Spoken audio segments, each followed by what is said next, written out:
our new episode with our new guest, Anubha Goel. Anubha's work sits at the intersection of physiotherapy, holistic health, and service. She works closely with both the special need population and the elderly, focusing on thoughtful, individualized, and dignity centered care. She is also a founding board member of a nonprofit supporting children with special needs, where she contributes leadership, strategy, and long term vision. As a board certified holistic health practitioner, she brings an integrated whole person approach to wellness, connecting movement, mindset, lifestyle in practical ways. In this episode, we explore how curiosity, adaptability, and willingness to step into unfamiliar territory have shaped Anubha's journey, and how she continuous learning has become both her compass and her anchor throughout the life. Hi Anubha. Hi, Bharti. Um, I'm really excited to have you. I know you for such a long time as a friend, and we share so much bond around like family and kids. And it was very interesting to know your other perspective, which I didn't know much before. But the one thing I always was like admired about you, like how you were doing so many initiatives along with handling your family and kids. And it always amazes me, like you are such a hard worker overall. So when I was thinking of you, I said you would be the perfect guest for my podcast. And here I am with you today. Thank you, Bharti. It's my pleasure to be here today, and I'm excited for this. Same here. So Anubha, to understand your journey, we'll start with a few questions. My first question is, you grew up in Delhi in a joint family and were the first working women. How did your upbringing and your father's support and guidance shape your independence and ambitions? So, as you know, I grew up in a very big joint family. We used to be almost 16 people in the same house, and coming from a very conservative, typical Indian traditional family. And my mom was a homemaker, and fortunately, my father had this vision for me that my daughter who's deserving, I will do anything and everything to make sure she gets educated. And by God's grace, I was a decent student and I did well in studies. But as we approached those milestones, finances, situations, family pressures for him were all accumulating together. But thanks to him, he never gave up on me. He always saw me ahead of where I saw myself. So before I would finish one stepping stone, he would have the next one ready for me. And he was the guiding force and the pushing force behind all that. So I'm very lucky and I'm very thankful to him. And that's how I didn't know all this, because like I said, I was the first one to do this. If he wasn't the force behind me, I wouldn't be here. That's true. And I want to tell my audience from where you come, from where we've come, both of us. Both of us. That generation. Yes. It was very refreshing to see when parents supported the girls and their education. And you had two brothers just like me, and Right. for them to give that equal opportunity, even more so to Right. make us independent, was very, very important. And that's why we are here today, right? We are, and I think we shared commonly. We were the princesses of the house, Yes. and we could do nothing wrong, but we were good girls, and we did well in studies. And of course, I never had any thought cross my mind that, oh, my brothers are superior to me, or my father or mother ever thought they deserve more. Never. I was always the first one to get everything, Right. which we are very fortunate about. Definitely. Moving abroad and starting your career as a physiotherapist must have been a huge transition. What were some of the challenges you faced in those early days? It was a big change. It was a life-changing experience altogether, moving from your own country, coming from such a tight-knit traditional environment. And one fine day you are in this foreign land with a brand new career, brand new lifestyle, brand new culture, brand new way of talking, way of walking, way of dressing, and even professionally. Coming from India, physiotherapy was very different.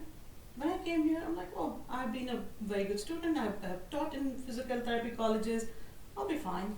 But when I started working here, the first difficulty was with licensing. So we used to be in New Jersey, and New Jersey, every state has their own requirement. So I landed in New Jersey but could never get a license there because they had a very different set of requirements.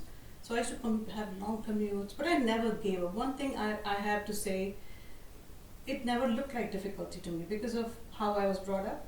Everything is an opportunity to learn. And I was fearless. I was a go-getter. Traveling was no challenge. Driving was no challenge. I have traveled from New Jersey to Pennsylvania to work. I worked in so many places that now I feel I can go and work any place. So licensing was a challenge. Working environment, learning a different way of communicating with your patients. India was a very unstructured territory clinically. Documentation was limited. There were no requirements. It wasn't regulated by a lot of policies and laws around it. So I had to learn all of that. But it was exciting for me. If I look back on last 18 years of my journey, I see it as a beautiful step-by-step learning process. It doesn't feel difficult. It doesn't feel daunting. It was stressful at times. I'm not going to lie. But I have learned the ropes of this world. Physical therapy, rehab, of all ages, children, elderly, all settings, outpatient, inpatient, nursing homes, home care settings, and here I am after all those challenges. I think every challenge made me a better person and a better therapist. How amazing. And you were in New Jersey and then you moved to New York, right? So why was that transition? Moving of jobs and having a child. And long commute took away from the children. From my older child, she was in the daycare for long hours and the commute wasn't helping. And my husband had a job here. So both of us decided maybe it's time to move. So we moved to New York. And I remember you told me like New Jersey, you had to like do more renewal of your license certificates or licenses compared to New York? They had a very different requirement at that time. Today it's no problem. Okay. That time they told me to go back to school from scratch. Oh, okay. Because of the set of requirements they had. So I wasn't ready to give up on that and go back. I didn't need to go back to school. I already came to this country with 2 licenses in my hand, New York and Michigan. Why would I go back to school for just to be in a different state? True. Okay. You face difficult work situations, from challenging employers to navigating licensing requirements across states. How did you overcome these obstacles and stay focused on your goals? The simple answer to that question would be there was no option for me. I did not know how to give up. I was never aware of how to fail. As far as immigration and visa challenges came, I met some difficult people who would do things that were not very easy to deal with. For example, long shifts and paying you late sometimes, or even when you're sick, oh no, we have patient schedule, you have to show up, and giving you that authority on you, which I wasn't used to, but because I was new, I thought maybe this is how it works. Right. But over a period of time, I learned, and I always had a backup for everything. I always worked on multiple projects all the time. Once I faced those difficulties, that prepared me for anything. So if I knew there could be a possible difficulty in one setting, I always had my foot in another door. So I would always prepare for the worst, which helped me. Yeah, that's amazing. And did you had any mentors along the way in your profession who kind of guided you, or you look up to them? I met wonderful people along the way. And I feel very fortunate to have learned from people from all across the world. I would have supervisors from Africa, I would have supervisors from Mexico, I would work with people from Italy, I would work for people from Indian subcontinent and all those things. Culturally, very different, and I was new to it, but beautiful people. I was very fortunate. As far as learning goes, I came in very strong academically, but like I said, to learn the ways of this world, I learned from my mentors, I learned from everybody I worked with. I was very observant. If I saw them talking a certain way to a patient and that worked, so I would learn. I was a very quick learner and very observant. So I had no shame in going and requesting people, help me out with this. Right. I'm new to this. Right. I'm open. I was a very open learner, and that helped me. Yeah. No, that really opens the door for everything if you're accepting of people and their advices and opening yourself to everything basically. True. Yeah. Very true. Great. So, moving along, over time you ventured into leadership roles, entrepreneurship, and even started a non-profit for special needs children.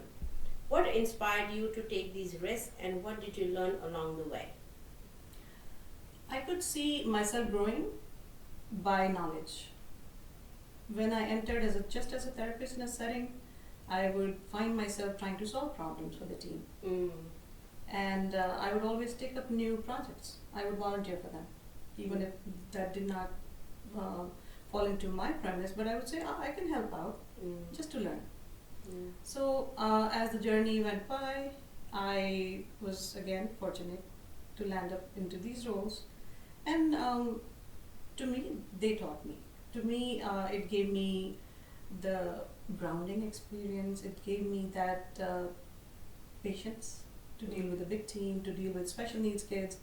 So when I started working with special needs kids, I had never ever worked with a special child in my life until I was exposed to it. And I remember being very scared, being very anxious about it. Which is part of your current job, right? Which is also a part of my current job. But this journey started many, many years ago. Okay. I did not have a choice. I had to be placed someplace because I'm on a visa and I have to start my career, and I did not have many choices. And I was presented with a school opportunity. I was anxious to go for an interview. And I remember telling the supervisor, who I was interviewing, I'm going to be honest, I have never worked with special kids. But thankfully, they needed somebody so bad on that day and at that point of time. It's all right, we'll train you and all those things. And I remember very clearly going in scared and finishing my day.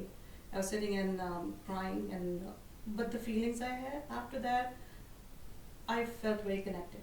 I felt very passionate. I felt very special in a way that, if this special child can look at me and connect with me, this is my place to be. From that day onwards, I learned about the whole special needs spectrum, which is unfortunately growing every single day in this whole world, and what are their needs and how to support these kids. And here I am so many years later and still consistently working with special needs kids, right from birth until adulthood. Yeah, and I want to point out a little story, like how it all, like, of course, you have experience in this area, but like how your entrepreneurship journey started with a friend who is your co-worker in the current job, right? She's a very good friend of mine. She was a supervisor. Right. That's how I met her, and we grew a very close relationship. We are each other's best friends, but also one fine day I see her sitting and crying hysterically. Right. And as the conversation unfolded, only to find out that she went to a mall, and she had this special child, and she had to leave that trip in the middle and come home. And she was sitting that day feeling very defeated. What do I do in my life? I cannot have a normal basic trip to do groceries, to go to the mall and to do anything, because there's no place for my child to go. Right. And immediately both of us looked at each other and we're like, how about we start one? Right. So both of us together, that was the starting of that project. It's called Sensory Island, and we are in lease and construction at the Tang Outlet Mall in Deer Park, right here. It's going to be a beautiful space, and we worked hard. It's been almost 3 years on this journey, and that's how that started. I did not have any idea how to start a non-profit, how to create a board, and both of us together. And she's wonderful. She's such a dynamic person. I've learned so much from her, and I have a position in the board, and I contribute my years of experience in special needs to bring that place to life. It's going to be a special place with state-of-the-art from all over the world sensory rooms. Everything will be therapy directed, changing these kids' lives, trying to help, trying to add value in whatever they do. Right, and so many of us go through such problems like that, but how many of us actually solve that problem? Right. We just sit and cry, right? And that's very inspiring to know that how you guys both came together and came up with a solution, not just for them, for you, but for everybody around in the community. Right. So that was very powerful. Great. Let's talk about the very a heavy topic. I think you're really involved in this particular area right now is the integrated health. You've also explored integrated health and biohacking. How did you get interested in this field, and how does it connect with your work in physiotherapy and wellness? So being in this field, I have gone through many, many charts over the year. Working in nursing home, working in hospital settings, when I used to go through those charts, I used to always find at least 2 or 3 pages full with medications. And when I followed a few journeys, they came in with only a few, one on top of the other. Every day there's a new medication on the chart. Every day there is something added to the chart. But I never saw, or I shouldn't say never, I seldom saw people coming off of those medications. That used to bother me. I always used to think there has to be a way how we can reduce this medication dependence. Medical science is so advanced now. We should be able to cure people. We should be able to get people off of these medications and give them a very holistic, healthy lifestyle. That was one thought. The other thought was, why did they end up here? This did not happen overnight. There has to be something that can be done early in life. When you're young, when you are starting to see something is wrong in my body, why don't we catch things then? Right. So when those questions used to arise in my head, I would read, I would explore, I would talk to people, I would start following influencers, I would start looking up who's doing this work. And I ended up in a conference, biohacking conference in Arizona. It wasn't my place. Everything aligned for it. I registered, and I go into this conference, my eyes open wide. And I felt, this is what I was looking for. Correct. I saw these techniques, I saw these machines, I saw these protocols people are following, and they're talking about reversing aging, they're talking about all these chemicals damaging the body and using basic things just to be healthy. And I was surrounded by, I would say, 200 people who thought the way I thought, and I felt connected. And that started my journey to be a holistic practitioner. Perfect. And I remember you told me you are the only one in New York area? In our area, yes, miles and miles in the so it practitioner is map. so niche, I would say, right? Like so very few people are actually doing this. So holistic practice is popular. You will find many holistic practitioners. Okay. My specialty is bioenergetic testing, which is a very new technology, I would say. It's bioresonance and biofeedback based assessment for the whole body.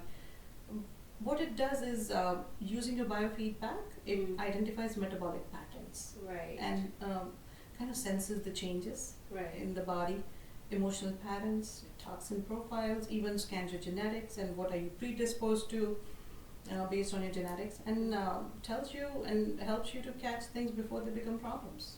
Perfect. Talk to me how you how you started practicing it. Like I remember you told me you bought a machine at home. And how would you sit and read all these findings? Talk to me about that. So I'm a little crazy like that. If I like something, I'm like, I have to go to the depth of it. Right. I'm nerdy. I get obsessed with it. So that's what happened with this technology. I'm like, I'm intrigued with it. Even if it's thousands of dollars, well, maybe I can, give it a try. So I invested in the machine with, of course, a little bit of skepticism. Is it going to work? But I was ready. I was ready to jump into this world. I bought the machine, I invested in the software and the hardware, and I enrolled myself for the course, and I could never physically go and attend the course, which I desperately wanted to because of my busy schedule and my involvement in so many things. Right. So I decided to do the remote training, which many people said it's harder.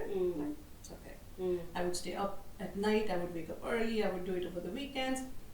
It was a brand new science for me to learn. Homeopathy, acupuncture, genetics, and how frequency medicine works, traditional Chinese medicine, and depths of toxin profiles, chemicals in regular food items, and paints in the house, and drinking water. To learn the ropes of that, it took me, I would say, a year and a half.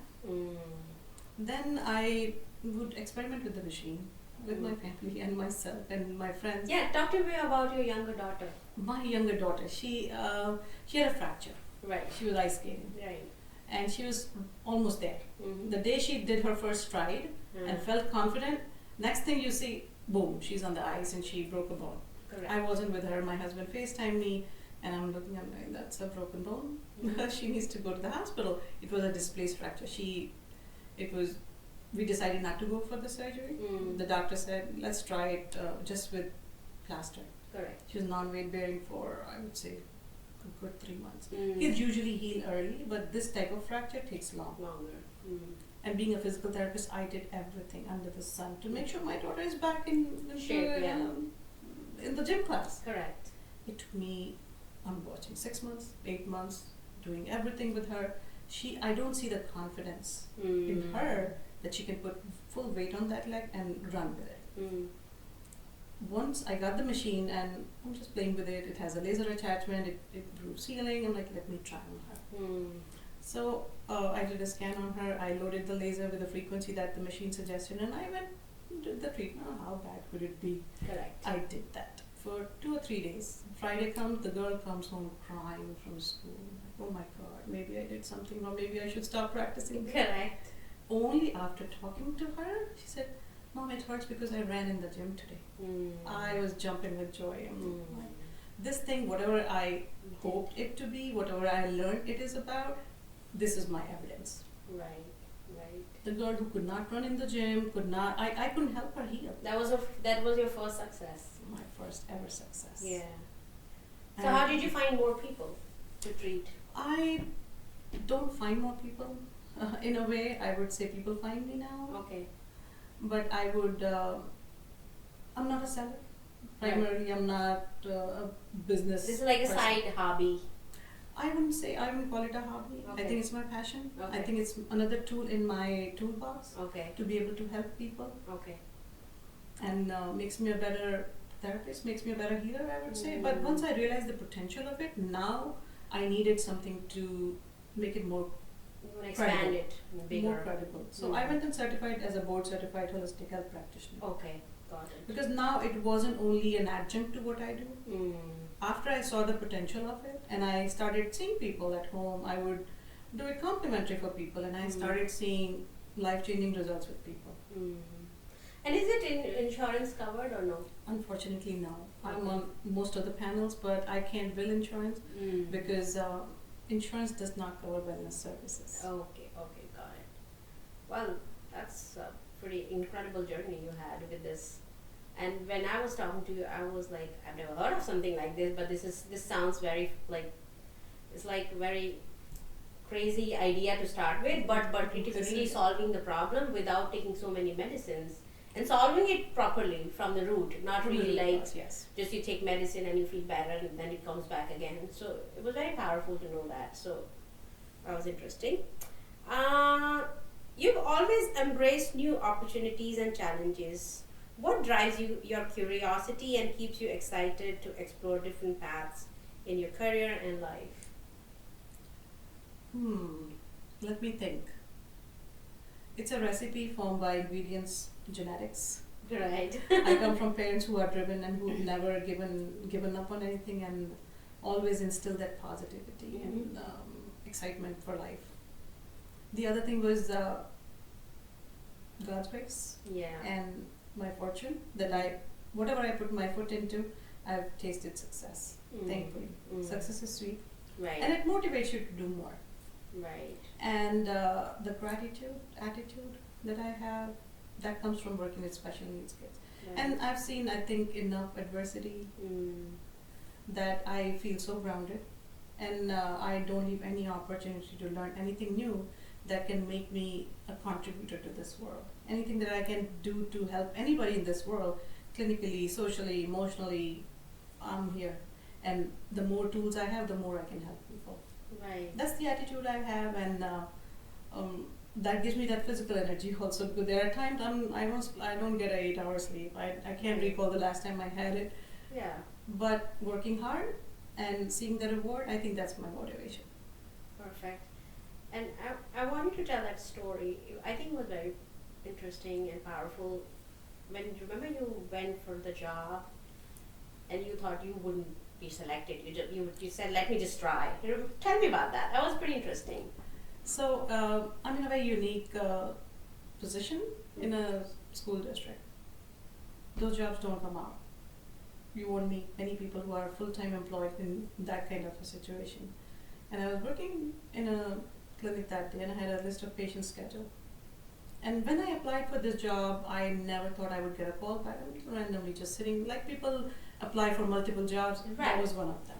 Yeah. I get a call in the afternoon after lunchtime. Oh, we're hosting interviews this afternoon. Can you make it? And I looked, not taking that call seriously at all. I told them, I have a patient at 3. If my patient doesn't show up, I'll come for the interview. And maybe it was my fortune. It was the Right. stars aligning and the patient cancels. I'm like, it's a 20-minute drive. Let me just show up for the interview. Right. I show up for the interview. The line is out the door because it's a very unique position and people wait for these positions. Right. And these people must have been in the field longer than me. Maybe they're more skilled than me. I'm just a basic therapist. And I go for the interview, going home thinking, it's just an experience. Next thing I get a call, you're selected. And I'm in this position 5 years, 6 years now. And I'm very happy where I am. Yeah, I remember when you got the job and you told me that story even then, like a few years back. And I was so happy for you that time. But I think because your attitude is to try everything and anything, makes you get these opportunities and you land up in these places. I always think that. You might be right. And that's what I feel like I learn a lot from you as a friend. And of course you're always very humble and grounded to talk to. In spite of having so many hats and so many wins in life, you're very, very grounded, and that really something I hold dearly about you. Thank you. I appreciate it. Thank you. No, you're welcome. So Anubha, we are at the last question. With so many responsibilities, career, entrepreneurship, non-profit work and family, how do you manage your time and maintain balance and stay motivated? Fortunately, everything is not urgent and emergent at the same time. So, just to give you an example, the school is only when the school is on. The school has days off, so those are the days I reserve for my other responsibilities and my holistic practices at my own time. And when you're motivated to do something, you find time.